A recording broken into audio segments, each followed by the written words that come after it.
I'm John Harper. Let me introduce the host of Helping Seniors of Brevard and the executive director. I kind of call it a weekly BOGO. We get two for one. Here is none other than Kerry Fink. Hi, Kerry. Hey, John Harper. Thank you. It's always good to be here Wednesday lunchtime for our gathering around the radio on 90.3 FM, WEJF, and online at WEJF.net. And if you're catching this as a podcast, as we always make these available almost immediately afterwards, we want to thank you for tuning in, whether you're catching us on Apple iTunes, Spotify, iHeartRadio. We're just glad you're here. And we have a great, great, great friend of Helping Seniors in the building with us today.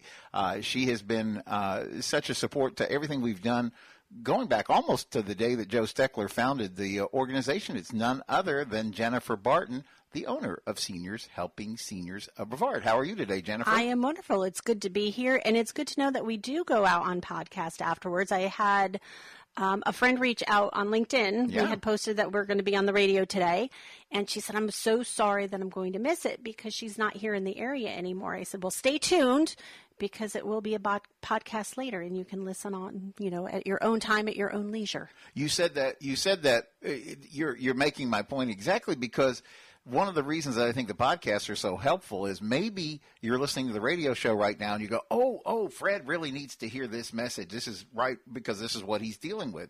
And so then you can just point them to the podcast. By the way, we also put these out on our YouTube channel, our Facebook page, and of course, on our website, helpingseniorsofbrevard.org. And we find, like, a lot of times people will look up a topic like today's topic, which we're going to talk about dementia and dementia training, and just kind of like really try to see if we can dive into this, because we were looking at some statistics just before we got on the air, and you found some really it's very prevalent. I guess that's the point. And so, we often use the little thing in our Helping Seniors charity work where we say if you live in Brevard County, where 1 in 4 is over age 65, 1 in 2 is over 50, we say in Brevard, you either are a senior, love and care for a senior, or God willing, give yourself a year or two and you probably will become a senior. But honestly, when you were reading the statistics, I was thinking, oh my goodness, it's going to be hard to move through life without being touched by dementia somehow. Hopefully it's not you directly, but you're still going to run into family members and things like that. So you got to really get schooled on this, I think. It's absolutely true, and we hope that your life will not be affected by dementia, but the statistics show that, yes, unfortunately, most of us are going to care for a loved one or have a friend who is diagnosed with some form of dementia. And so, when that happens, especially when it's the first time, oh my gosh, what do we do about this? Yeah. What do we do to deal with this? Well, maybe let's dive into just a couple of those statistics, because I was surprised as you were sharing those how prevalent all of this really is. I mean, it's like it is. I think it would almost be fair to say it's an epidemic for older people, and that's why I'm glad there's so much research. We're going to talk about all these topics as we go along, but let's start with maybe some. So these are statistics that come from the Alzheimer's Association. Okay. Over 7 million people in America are living with Alzheimer's. Wow. And that's Alzheimer's dementia. Dementia is a big umbrella. Yep. Alzheimer's is the main one under that umbrella. So that's 7 million just with Alzheimer's. That's not including Lewy body disease or vascular dementia. So that's a huge number. And according to their statistics, 1 in 3 older adults will die with Alzheimer's or another dementia. So that's 1 in 3. 1 in 3. How scary is that? Wow. Now, we are living a lot longer. Yeah. So, but still, that's just really, really scary. There are costs associated, with dementia and the care and the additional medical care costs. They say by 2050, the costs could rise to nearly $1 trillion a year, which is just amazing. Unfortunately, women tend to get Alzheimer's more frequently than men. So after age 45 for women, it's 1 in 5. Wow. Which is crazy. Wow, 20%. Yeah. Wow. Which is, it's very crazy. But those are all very, very scary statistics. But as you and I were talking before the show, there are actually some things that are finally coming down the pike that we can do about it. We have some way better diagnostic tools. And we actually have the first new medication in 30 years, soon to be a second medication. So there are finally some breakthroughs that are giving us hope so that we don't have to look at those numbers and be so scared. Yeah, I think that's the key point. Like we will talk more as we go into the show about some of the work of a couple of great companies in our area, like Flourish Medical and ClinCloud, who are really like leading the way on a lot of this kind of research, and all the roadmaps point to that they are really gaining on some of this. So I think, and one of the lessons that I've heard from everybody, we had Dr. Rosemary Laird, who is the clinical director of everything with ClinCloud, who's doing a lot of these trials. She came and spoke at our wellness series, I think a month or so back, and she was sharing that one of the reasons that you want to figure out where you are in terms of if this is going to affect you or not, and through testing and things like that, is that apparently the earlier you can lay hands on it, the more you can push it back, hold it back, keep it from progressing, and that's going to buy the time for some of these higher, efforts that are being done to really come into focus, I think. Absolutely. Early detection is key, because once it's further on down the road, if you are more moderate to severe, those medications don't really come into effect. So if you can get it very, very early, then those medications can help prolong a good quality of life way past we've ever been able to do before. Yeah, I remember, because my mom, who we were caregivers for, suffered through that as well. She had dementia, not specifically Alzheimer's. But I remember the doctor giving her a medicine called Namenda, and he explained to us that this is going to help hold it at bay. It's not going to stop it. It's not going to reverse it, but it will help, I guess, diminish the ability for it to move as fast as it otherwise would. So we were grateful for that, but I'm thinking, like, that's already 10, 12 years ago. So we're definitely moving into some great technologies now. But maybe let's back up and talk a little bit about dementia in general, because we use the term a lot, and I guess maybe the place we want to begin is, do we really understand? You have a great fact sheet with a lot of resources, but there's like many layers. You yourself are a certified dementia practitioner, which means that you have studied about this, and then also taken all the steps to become, I guess it's called registered, certified, or whatever.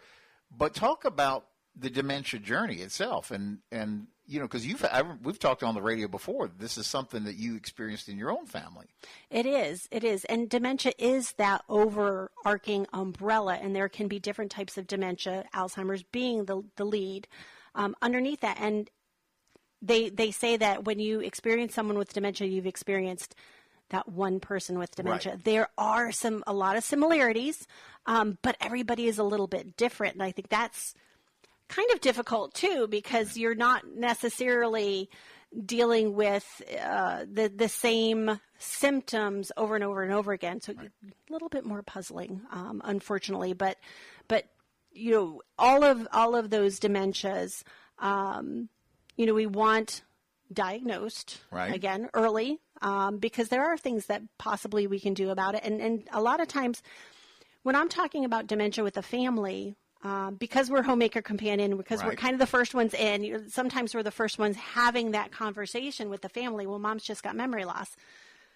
Well, you're right. She does have some memory loss. Yeah. And I think it's time to go to a geriatrician and maybe a neurologist and get some testing done, because it might not be dementia. It could be a vitamin deficiency. It could be a reaction of a medication. We were talking about medications earlier. Absolutely. Let's get all of the possible physical causes out of the way before we jump right into dementia. And I have been witness to that. My former next door neighbor, they said, "Oh gosh, we're pretty sure he's got dementia." He was severely lacking in vitamin B. Wow. He was getting a shot every 2 weeks. Uh-huh. And it was like a miracle drug for him, because all of a sudden his cognition came back, because he was so depleted. His body needed that. he did amazingly well. So here we jump to dementia when here it was, it was a vitamin deficiency. So I always tell people, go in and find the physical first. Yeah, this is so important. I was thinking, as you were telling that story, I was thinking about a story. We had a hearing aid expert that had been part of the Helping Seniors Network for, I think he's since retired, but I remember him telling the story that a lot of times dementia gets confused with hearing loss. And he said, so when somebody actually got proper hearing technology, that they were just not responding well because they weren't understanding and comprehending what was going on around them.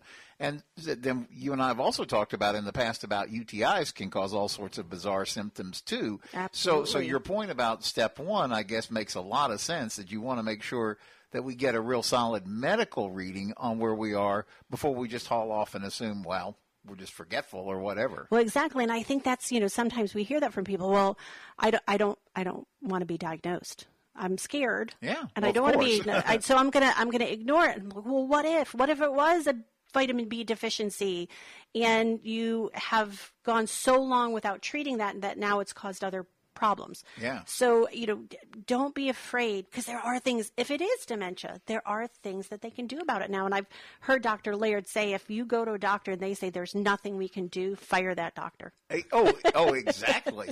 Exactly. Because I was thinking too, to that point exactly. One of the problems is, in our charity, we always do what Joe has talked about. We try to encourage people to do what he called an aging plan, which was kind of like your roadmap for how you want your golden years to be, understanding that you may run into a few complications you didn't really hope for or expect, kind of like we understand hurricane plan in Florida. We don't want a storm. We just want to be ready for it and know how we're going to approach it. But one of the things is we call it getting your ducks in a row, and we've added two corollaries, one of which is don't stick your head in the sand, because most aging problems do not get better with time. They actually go the other way. And if you can get on it early, your quality of life and everything is just going to be, your finances, everything is just going to be so much better. Oh, absolutely. And part of that I really think should be seeing a geriatrician. Yep.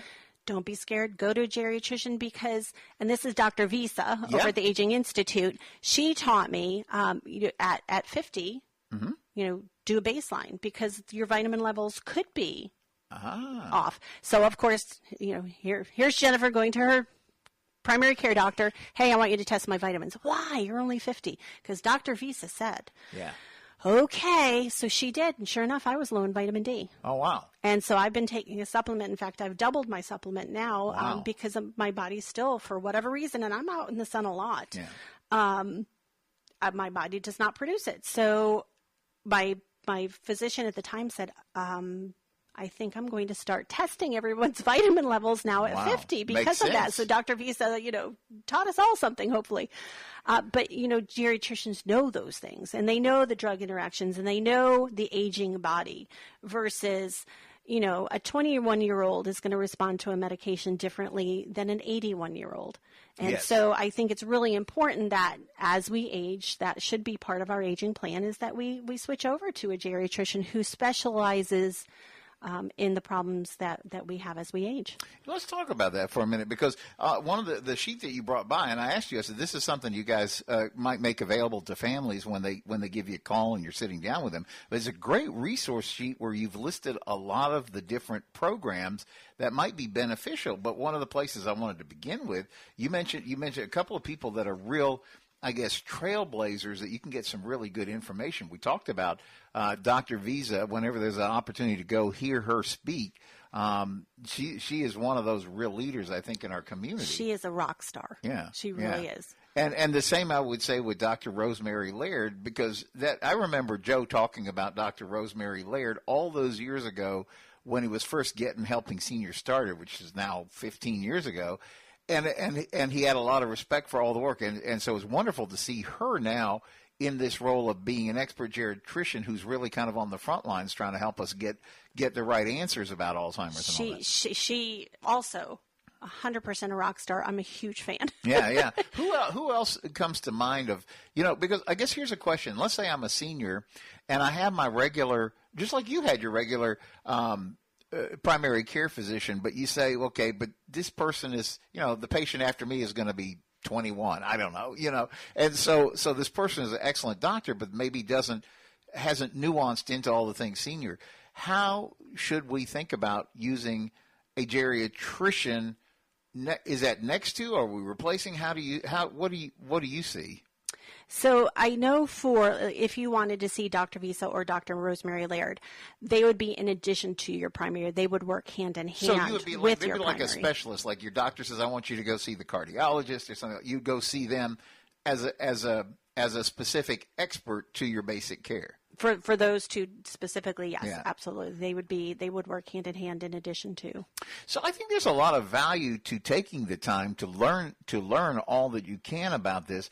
And I think to the point is that there are so many, like I think you brought this up when we were opening the show. You said if you've met a person with dementia, you've met a person with dementia, because even within the Alzheimer's world, there are so many like subcategories and different kind of challenges, and the response and what you can run into can be so different. Like I remember particularly talking with a gentleman who does placement, meaning he helps families find the right senior living options. And I remember him talking about some particularly difficult ones like Lewy body, and that they affect your frontal filter, and then it makes the person very behavioral. Very behavioral, right. Yes. That's a good way to put it. And so the more that you understand what you are, up fighting with, the better you're going to be able to figure out a plan to be able to make the most of that.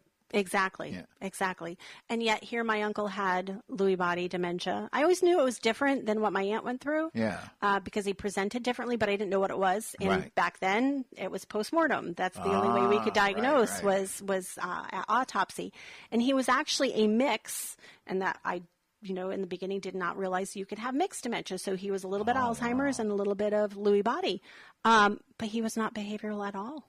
Wow. So it just kind of goes to prove that, you see one person with dementia, you've seen one person with dementia. So I guess a question, because we've talked about this so often, with your, what's great about what you guys do, we've talked about this so much, is that you really work to help everybody. First of all, you are there to help seniors with all these kind of things that you do as companion care.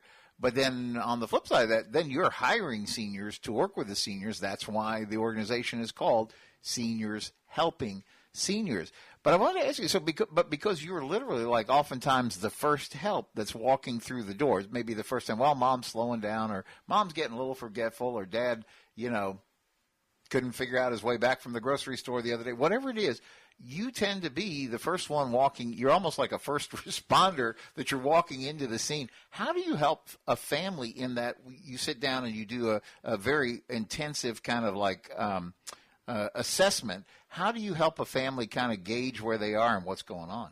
So during that assessment, we get a pretty good feel of where that person is. And also, we ask about the medical questions. Even though we're not medical, we do ask, if they're seeing a geriatrician, if they've seen a neurologist, has there been a diagnosis? And because we are the first ones in, there are times when there has not been. We just, see that mom's forgetful. And so we start that walk with them. I used to, 10 years ago, I'd be so excited to help the person. I would probably give the kids too much information all at once and overwhelm them. And I've learned to not do that to people. Right. But we kind of start that walk with them of gently suggesting that there may be some cognitive decline there, and it would be a great idea to get them to a doctor to get that diagnosis if there is one. Yeah. Again, making sure that there's no physical issues, that could be solved. That's the simple yay. We hope for easy. But if not, then what do we do about it? And you're right. What kind of dementia is that? Because it is going to explain some of the behaviors and some of. I was just talking to a daughter today, and the doctor had told her, they'll be fine, and then they're going to take a sharp decline. In some dementias, that is true. And in some dementias, there can be just that slow, steady decline. But that would help to know, what dementia do we have? to know, to expect that, not to be scared when all of a sudden, there's a huge cliff. Right. Okay, we knew that was possibility, and we're not going to freak out about that. It is what it is, but. Yeah. Well, and I was thinking that this, the other corollary that we use in the get your ducks in a row besides don't put your head in the sand and put it off is like, don't try this on your own. One of the benefits families have when you get involved is your breadth of experience. First of all, as a certified dementia practitioner, but also just as you've been doing this for so many years and you've walked with so many families through it, you should really be a point of comfort for the families walking in who are now confronting like a new chapter of everything. That's what we hope for, because we do want to be as much of a support for the family as we are for the senior. Yeah. And I think because I have had it, unfortunately, in my own family, I'm very. We really, really want to help the family just as much and walk through that and give them the resources that they need, because you're right. Don't try this at home. Right. Because it really does. And you and I have said this as well. It takes a village to raise a child. Yes. It's so much more takes a village Get to help. Exactly. You really, really do need the help. Because, and we've seen it again with family friends where they didn't get the help, and even though everyone encouraged, they didn't get the help, and the caregiver ended up sick. Yeah, made it so. We're going to talk a little bit about that as we go to the second half of the show. Before we get there, though, Jennifer Barton with Seniors Helping Seniors. Somebody is hearing this talk and say, I want to get that resource sheet you guys were talking about. I want to get maybe you to come out and talk to us about so-and-so in our family. How do they reach you? So we can be reached by phone at 321-722-2999.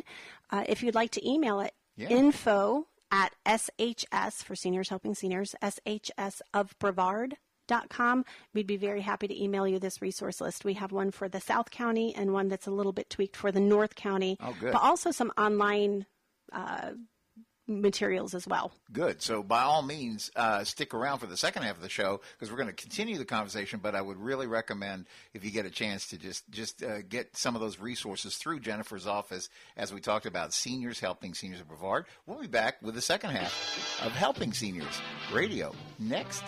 12:33 right now in the afternoon here on 90.3 FM. You're listening to Helping Seniors of Brevard with your host, Kerry Fink. And, Kerry, we still have to work on that idea that we had about doing the ballroom. We have to. We have to have some kind of a big band dance or something because we're always joking every time, as Jennifer knows this because she's been on this for so many years. But, it almost doesn't matter who the guest is in the studio. Right. As soon as John starts playing that opening music, everybody starts what did they used to call it back in the day? Swing and sway with Sammy K. You know it. See, that's what I'm talking about. It was just what it was, So there you have it. So anyway, it's all good. Thank you. Cutting a rug, right? Exactly, something like that. So it's good. Well, thank you, and thank you, John, and welcome back to the second half of the Helping Seniors Radio Lunch Hour here on 90.3 FM, WEJF, and online, WEJF.net. And I want to remind you that we do this as a podcast because maybe you're just now joining us and you don't want to miss, if you can, you want to catch up on the great conversation that Jennifer Barton, who is the owner of Seniors Helping Seniors, and we're having a great conversation. She's really a certified dementia practitioner and expert with so much experience, not only within her own family as a caregiver, but now for literally well over a decade, working directly with hundreds of families and helping them navigate senior care, given whatever their particular situations are. So always go back and catch the podcast. And welcome back, Jennifer. Well, thank you. So we were talking during the break, and I thought it was we were just trading kind of, I would call them like stories, and you were telling me about recently that you had talked with a lady who was trying to figure out, or maybe even frustrated with what her mom was exhibiting about. I think it was something about she was picking up the phone, reading email, would finish that, and then do the same thing all over again or something like that. 2 minutes later, the same thing. And the daughter is observing this and going, what is going on? And within the last couple of years, I've heard it explained in this way, and it made so much sense to me. It's not that mom's forgetting. Mm-hmm. It's that mom's brain literally cannot make that new memory anymore. Wow. So she doesn't remember what she had for breakfast, but she can remember in vivid detail, things that happened Wow. when she was a kid, Right. or when she was back, as a working woman. So and that makes sense if you think about it that way, that her brain's just not allowing that to happen. Then expecting our loved one to remember what they had for breakfast or what they just did is we're probably expecting too much. Yeah. And the sad part too is sometimes the synapses are firing and sometimes they're not. So they have may good show days and us, bad yes, days. you're Yeah. like, oh, she's great. Wait a minute, no, she's not. Is she just playing me? Yeah. Because that's a common thing too. Like, is she just being a little behavioral? Is she just trying to get her way? Well, sometimes the synapses are firing and sometimes they're not, unfortunately. I was thinking as you were talking about that, because when you don't know, I'm saying you're the family member and you're just running up on all this stuff for the first time. A lot of times our inclination, it's wrong, but it seems like maybe naturally we just fall into it. We're just going to say it louder, or we're going to get frustrated and fussy. Like, why? I just told you this 2 minutes ago. Why can't you remember? And now, on this side of it, we get that, well, that's all kind of pointless. It's not going to help anyway, and you're just frustrating yourself. But when you don't know, you don't know. Well, exactly. And then a lot of times, as the kids learn more and they oh gosh, I feel bad now. Don't feel bad. It's human nature. Right. And it's okay. Right. It happens. We're human. It happens. Sometimes we all lose our cool. Yeah. But that's why the education is so important, to know what's going on, what's underlying, and what's happening. So we always encourage the families to please avail yourself of some education, because the more you know, knowledge is power. The more you know, the better you're able to structure the environment and communicate effectively. Right. And it creates so much less stress for everybody. No, I think so. And so just before the mid-show break, I was asking you, I said, because you guys, first of all, you're seniors helping seniors, which means that you hire seniors to go help seniors. And one of the things that your organization is known for is you're kind of like that first rung of care. Joe used to call it elements of care, and he would say that's the first time you're getting mom, dad, aunt, uncle to get familiar with having some outside help. And maybe initially they're quite resistant. I got this. I've been doing this since before you were born. That kind of an attitude. But on the opening side, I was talking about how important it is that you're able to come in from an assessment level when you meet a new family and they're trying to figure out what's the right next step for them. You're able to look at the situation with your experience as a certified dementia practitioner, but also to help them kind of get a roadmap. And we've talked about this, like particularly during COVID, when so many adult kids of parents who live here in Florida, they're up north, out in the Midwest, wherever they are, they're really depending on you guys to be the eyes and ears and really help them navigate this to the point. And then I wanted to ask you to kind of comment on all this, to the point that you're also there to understand when it's time to hand off to the next level. Like maybe this has gotten to the point where it's gone beyond that. Talk a little bit about like that life cycle of it. So I have a specific one right now, and I'm going to compliment Ricky in our office. Sure. She went out and did the assessment, and the son lives in Japan. Oh, wow. So he leaves for Japan Monday morning, and we're going to start that day. And we quickly realized that mom needs a lot more help than just a check-in visit. Right. She didn't need hands-on at that point, but she really needed a lot more help. And we were really concerned. And so Ricky really dove in and did the research and was in constant communication with the caregivers that were going in every day, talking to the son and making sure that she got the help that she needed. Good. And she was placed in a memory care facility. It took a lot of doing because there was that time difference between here and Japan. There was it was a little bit of a mess, but the end result, thankfully, is that the lady is where she should be. And getting fabulous care. So every situation is a little bit different, but we do go in and do that assessment, and we're very honest. We tell the senior, we're going to be honest. If you're doing great, we're going to tell your kids, you're doing great. But if we do feel like there is a better situation, we're going to be honest about that too. And that might be the hands-on care, Yep. Where we do need to, I tease the hands-on care companies. We get them ready for you. Yeah, right. They're used to having help in the house now. So now, okay, that next step is coming. All right. We're ready. Or it may be placement, an assisted living facility.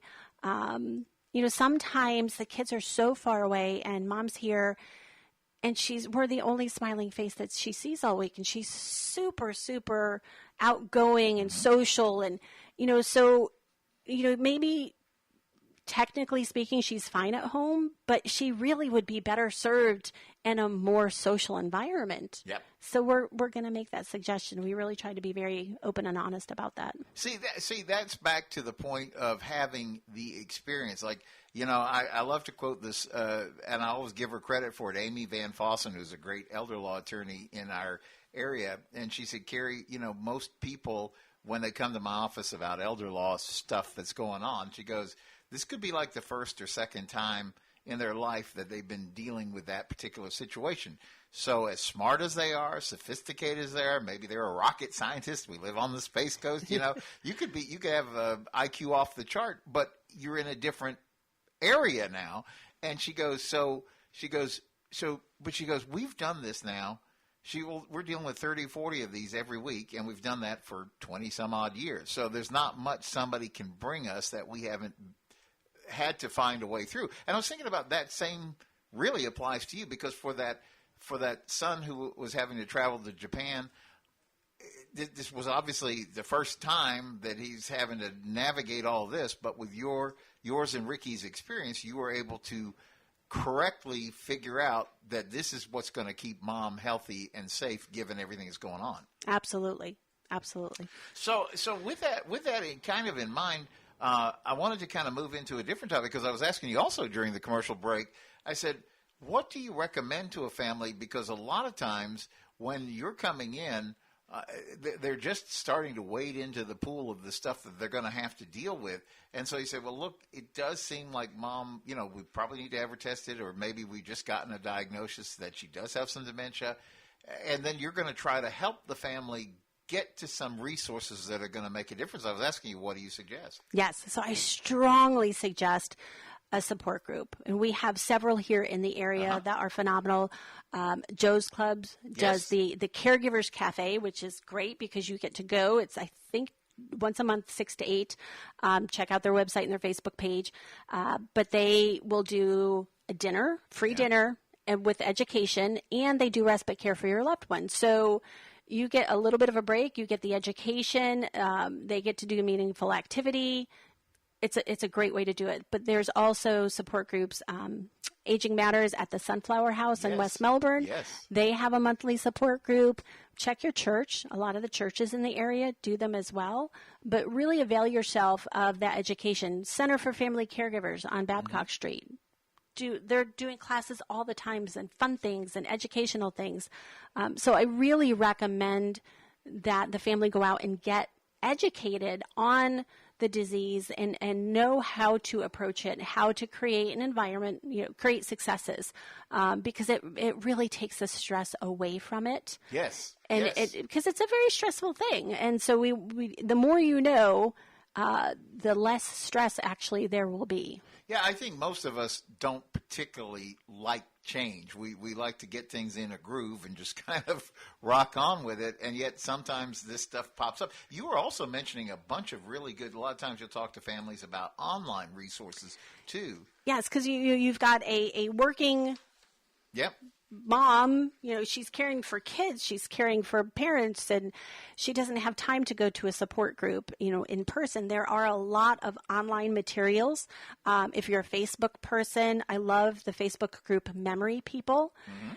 It is made up of people that are working through dementia, or a family member of someone with dementia, and you could be having a rough time at 2 a.m. and go on and my loved one's doing this. Has anyone else ever dealt with that? And at 2 a.m. you're going to have 20 or 30 replies of hey, my loved one did that, or have you tried this or tried that? So I think that's a great oh my gosh, I need something right now. Right, They're a very, very supportive group. But one of my favorite teachers for dementia is Teepa Snow. Yes. Her name is Teepa. That's her first name, Teepa Snow, just like the weather. Yeah. You can Google her, do her YouTube, type her name in, and there's lots of free videos that you can watch. I love her because she's a very kind of hands-on, hey, look, this is how it looks. She does a lot of role-playing. She's funny. She's a little crazy, but she's a phenomenal teacher. Like, this is what's going on. This is why it's happening. This is how to approach it, in a positive way. Here's how to create the environment. Here's what we can do to set people up for success. So highly recommend. And sometimes even, when my caregivers are dealing with a specific situation, I'll go in and find a Teepa Snow video and send it to them. Hey, this addresses that particular incident. So here's some suggestions from Teepa on how to approach that. Wow. Well, so another area that I kind of wanted to ask a little bit, but we've been talking about different resources when you realize that this is something that you could be running into. There's so much research that's going on now that is hopefully going to help us as we move down the road. And that's why one of the things we mentioned earlier in the show is like getting a baseline of where you are now is good, because apparently early detection really is a good way to go. Because then you're going to be able to hold things off, for a while literally we're very close to some spectacular breakthroughs, I believe, on this. And we talked about a couple of organizations, ClinCloud. We just finished up at the Helping Seniors, we call it Joe's Senior Resource Center. We just finished up on Monday. ClinCloud was there doing some free memory assessments, because what they wanted, first of all, it helps them ultimately to get folks that they might need for some of these trials, which is really going to save people's lives in the next generations for sure. But what's also good is it gives you a baseline and understanding where you are so that you can be proactive rather than reactive. Yes. And I really do try to put my money where my mouth is, because I'm so passionate about this and the research behind. Probably a year ago, or a little bit more, we're at Joe's Senior Resource Center, and I had Mom, Dad, and I do the memory screening through ClinCloud. And I'll admit, I was a little nervous. Sure. You're fine until you sit down in front of that screener. You're, oh, gosh, I hope I do okay. And I did fine, thank goodness. And that's how Mom ended up getting picked for a study. And she said, sure. And I got to be her study buddy. It was really interesting. Wow. It was studying whether or not an in-person evaluation was as good as an online. Interesting. So that was really interesting. The study hasn't been released yet, so we don't know the results yet. But that was really interesting to kind of get to see it from behind the scenes as her study buddy. When that was done, she got invited to another study. So she said, sure. She actually got kicked out of one because she did too well. Wow. So yay, that's a good thing. But she's in another one now, and they are doing those baselines. And so I wanted my baseline done too. Yeah. Again, here's Jennifer going to the doctor, and they're, really? Yeah. You're too young for that. So I really had to advocate to get the testing done. Wow. And I did my my blood test and my genetic test. So my blood test is back, and that's the p-tau. But my genetic testing is not back yet. Yeah. So we'll find out, more to come. Yeah.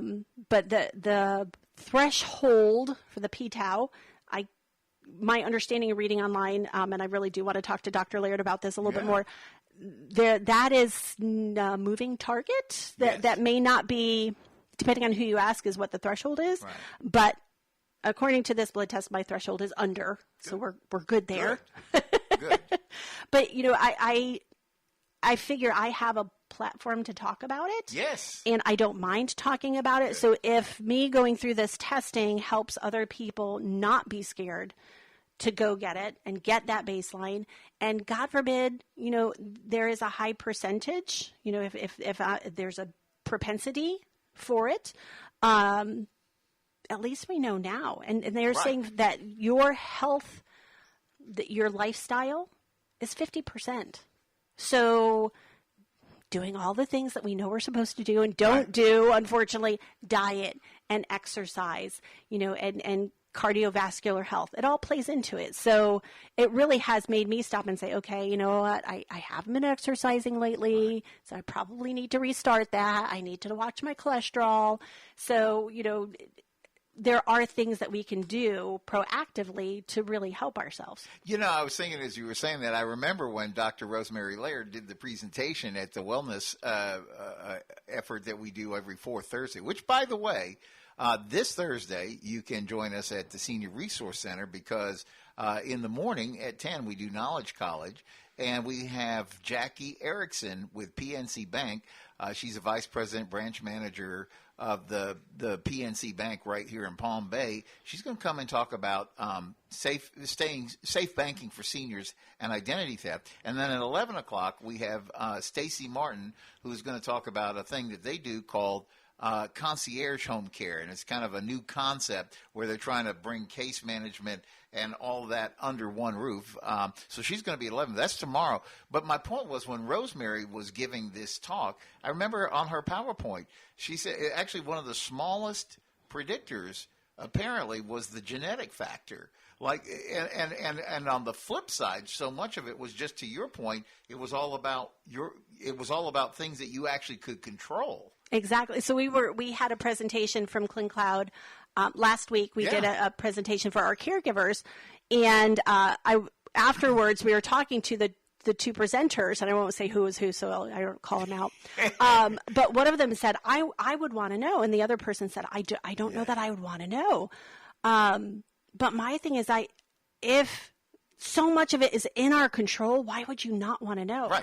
Because I would hate to then find out that, well, all of that pepperoni pizza and lack of exercise helped cause this, you know, that when it was something that I could have easily controlled. So, yeah, I want to know, and I want to know what to do about it so that I don't. So, you know, Chris Hemsworth, Thor, you know, he is an APOE 4-4. That means dad gave him 1 and mom gave him 1, so he was a 4 from both sides, which is the highest that you can be.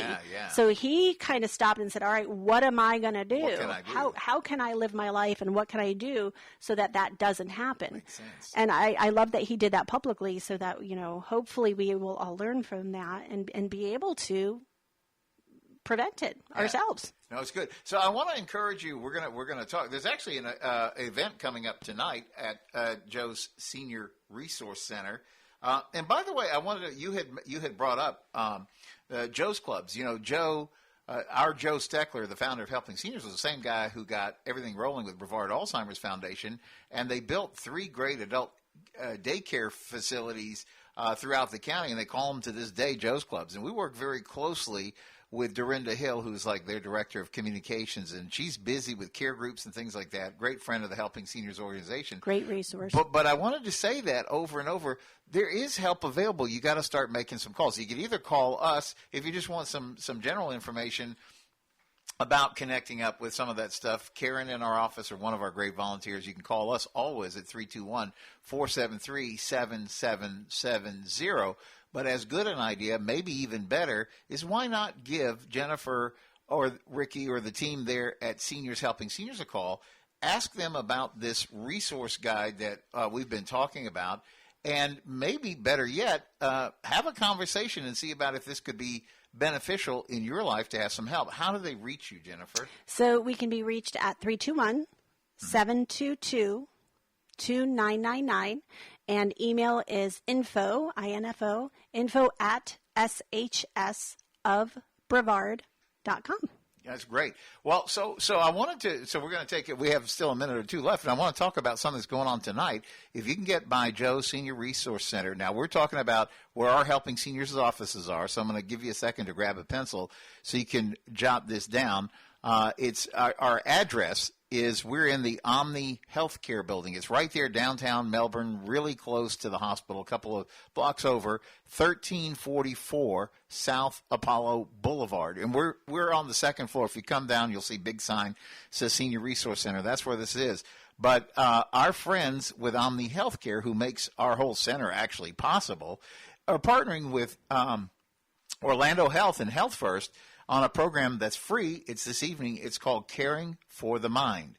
And it's a community event for Alzheimer's and Brain Awareness Month, which apparently June is. June is, yes. So what they're saying is they're going to have a night of education, connection, and support as we honor Alzheimer's and Brain Awareness Month. Whether you're a caregiver, a loved one, or seeking to learn more, We're here to empower and uplift our community. Refreshments provided. I saw a list of speakers. They're going to have some good speakers there. I think it's going to be a great night. And I think, as I was telling you, too, Karen had mentioned that we always keep a resource table out in the lobby, so as people come by, maybe they come specifically to see us, maybe they're just there for a doctor's appointment, but they wander over and say, like, okay, this is great. What all do you guys have here?